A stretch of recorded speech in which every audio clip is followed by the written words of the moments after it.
প্রিয় শিক্ষার্থীরা, একদম শেষ মুহূর্তে এসে কিন্তু টেস্ট পেপারের কোনো বিকল্প নাই। টেস্ট পেপার যে যত ভালো মতো সলভ করবে তার রেজাল্ট তত বেশি ভালো হবে। সো প্রত্যেকটা সাবজেক্টে যারা যারা টেস্ট পেপার কিনেছে, একটা গুরুত্বপূর্ণ বিষয় হচ্ছে টেস্ট পেপারটাকে অ্যানালাইসিস করে সঠিক চ্যাপ্টার সিলেক্ট করা এবং সঠিকভাবে পড়া। সো দুইটা জিনিস হইতে পারে, একটা হচ্ছে চ্যাপ্টার সিলেক্ট করা অ্যান্ড হচ্ছে প্রশ্ন সিলেক্ট করা। সো প্রশ্নটি সিলেক্ট করার জিনিসটা একটুখানি টাফ, সেটার জন্য তুমি টিচারদের হেল্প নিতে পারো। যেমন আমি তোমাদের প্রশ্ন সিলেক্ট করেই কিছু দিনের মধ্যে একটা ভিডিও পাবলিশ করতেছি, এই উইকের ভিতরেই দিয়ে দিব। পদার্থবিজ্ঞান, সাধারণ গণিত, উচ্চতর গণিত এবং হচ্ছে জীববিজ্ঞান, মানে প্রত্যেকটা সাবজেক্টে প্রশ্ন সিলেক্ট করে আমি তোমাদের হচ্ছে সায়েন্সের যারা তাদেরকে গ্রুপ সাবজেক্টগুলো দিয়ে দিব। বাট সকল বিষয়ের জন্য, সায়েন্স, কমার্স, আর্টস সবার জন্য কিভাবে তোমরা একটা টেস্ট পেপার অ্যানালাইসিস করে প্রশ্ন সিলেক্ট করতে পারো সেই বিষয়টা আমি তোমাদের আজকে দেখাই। তো দেখো, খুবই সহজ। তো আমি এখানে আসলে এক্সাম্পলের জন্য পদার্থবিজ্ঞান নিয়েছি। পদার্থবিজ্ঞানের জন্য আমি নিয়েছি, এটা আসলে কি, এটা পাঞ্জারি যে টেস্ট পেপারটা আছে, যারা পাঞ্জারি টেস্ট পেপার ইউজ করো, যারা মূলত পাঞ্জারি টেস্ট পেপারটা ইউজ করো, পাঞ্জারি টেস্ট পেপারে দেখবা প্রত্যেকটা চ্যাপ্টার শুরু হওয়ার আগে এরকম কিছু জিনিসপাতি দেয়া দেয়। তো এখানে কি দেয়, যে আশা করি দেখতে পাচ্ছ ক্লিয়ারলি। তো এখানে যেটা দেখতে পাচ্ছ প্রথমেই, তো এখান থেকে দেখো, তুমি যদি এখান থেকে দেখো প্রশ্নপত্র, যে 2024 সালে 2024 সালেরটা এখানে দেওয়া আছে, যে 2024 সালে কোন বোর্ডে কি কি প্রশ্ন আসছে সেটা। এরপর দেখতেছো 2023 সালে, এরপর দেখতেছো 2022 সালে। তোমার জাস্ট এই জিনিসটা দরকার, ঠিক আছে? পদার্থবিজ্ঞানের জন্য বা যে কোনো সাবজেক্টে, প্রত্যেকটা সাবজেক্টেই দেখবে এই জিনিসটা কিন্তু থাকে।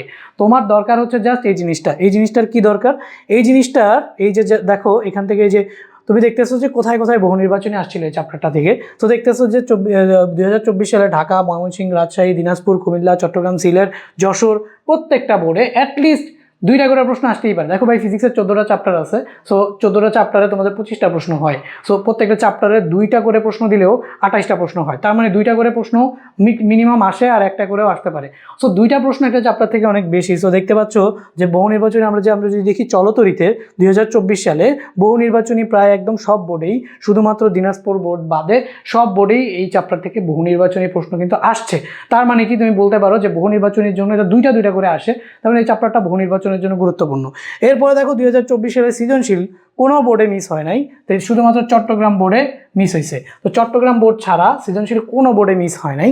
তো তুমি বলতে পারো যে সৃজনশীলের জন্য এই চ্যাপ্টারটা খুবই গুরুত্বপূর্ণ। আর প্রিভিয়াস সালগুলো যদি দেখো, প্রিভিয়াস সাল যদি তুমি এখানে এখান থেকে বহু নির্বাচনী যদি 23 সালে দেখো, বহু নির্বাচনী 3টা 4টা করে আসছে। ওইটা তো শর্ট সিলেবাস ছিল, আসতেই পারে। যাই হোক, এখান থেকে দেখো আমরা যদি সৃজনশীলের দিকে দেখাই, 23 সালে সকল বোর্ডে আসছে। তারপর যদি আমি 22 সালে দেখি, সকল বোর্ডে আসছে। তারপর যদি দেখি 2021 সালে, সকল বোর্ডে আসছে। তো এরকম মানে দেখতেই পাচ্ছ যে এই চ্যাপ্টারটা আসলে পদার্থবিজ্ঞানের জন্য খুবই গুরুত্বপূর্ণ। এইভাবে তোমরা জাস্ট অ্যানালাইসিস করবো। আর একটা জিনিস দেখো, এখান থেকে যদি আমি এটাতে যাই, স্থির তড়িৎ দ্বারা, তো ধরো এখানে বস্তুর উপর তাপের প্রভাব, এটা শর্ট সিলেবাসে ছিলই না, আর ফুল সিলেবাসে একটা করে আসছে প্রশ্ন। যাই হোক, আমি যদি এটাকে হচ্ছে একটুখানি বড় করি, পদার্থের অবস্থা, ঠিক আছে? তো এটাকে বড় করতেছি, আশা করি এখন তোমরা দেখতে পাচ্ছ পদার্থের অবস্থা। সো এখানে যদি আমি তোমাদের দেখাই, তো এটা পিকচারটা একটু ঘোলা আকারে আছে, আচ্ছা ফ্রেশ হয়েছে। তো এখান থেকে দেখো, ঢাকা বোর্ডে প্রায় 2টা করে এমসিকিউ আসে। এই যে ঢাকা বোর্ডে 2টা আসছে, ময়মনসিংহ বোর্ডে একটা, রাজশাহী বোর্ডে একটা, মানে এমসিকিউর জন্য এই চ্যাপ্টার গুরুত্বপূর্ণ আছে। তারপরে সৃজনশীলের জন্য দেখো, ঢাকা বোর্ডে এখান থেকে 2টা সৃজনশীল আসছে, বাকি যে বোর্ডগুলো সেগুলোতে আসেই নাই। তো এরকমভাবে 24, 23, 22 প্রিভিয়াস বোর্ডের কোশ্চেনগুলো তুমি এভাবে যদি অ্যানালাইসিস করে ফেলো, তাহলে তুমি আসলে একদম ক্লিয়ার আইডিয়া পেয়ে যাবে। আর এখান থেকে একটা জিনিস খেয়াল করো যে ভাই, এখানে এই যে আমরা দেখতেছি যে সৃজনশীল রাজশাহী বোর্ড, দিনাজপুর বোর্ড, কুমিল্লা বোর্ডে এই সৃজনশীলটা কিন্তু আসে নাই। প্রিভিয়াস বোর্ডগুলোতে দেখো 5, এই যে এইটা একটা কিন্তু আসছিল, 23 সালে আসছিল। তারপরে যদি 2020 সাল দেখো, তাহলে 20 সালও কিন্তু আসছিল। এই যে 21, আচ্ছা 20 সালেও আসে নাই, 20 সালে আসে নাই, তার মানে কত সালে আসছে, 17 সালে আসছিল, 18 সালে তো সকল বোর্ডের সমন্বিত প্রশ্ন হয়েছে।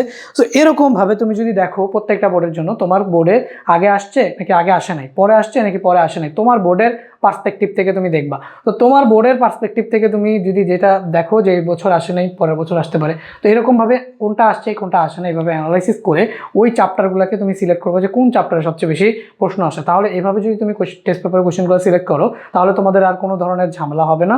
একদম খুব ইজিলি তোমরা এইটা অ্যানালাইসিস করে নিজেরাই বুঝে যাবা যে আসলে কোন কোন চ্যাপ্টার তোমাদের পড়া উচিত, কোন কোন চ্যাপ্টার তোমাদের পড়া উচিত না। তো আশা করি এটাও তোমরা বুঝতে পারছো। তো দেখা হবে পরবর্তী কোনো ভিডিওতে। আমি এই পিডিএফ লিঙ্কটা তোমাদের দিয়ে দিব না।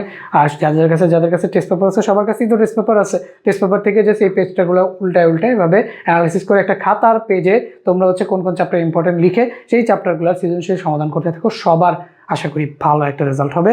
দেখা হবে পরবর্তী কোনো ভিডিওতে।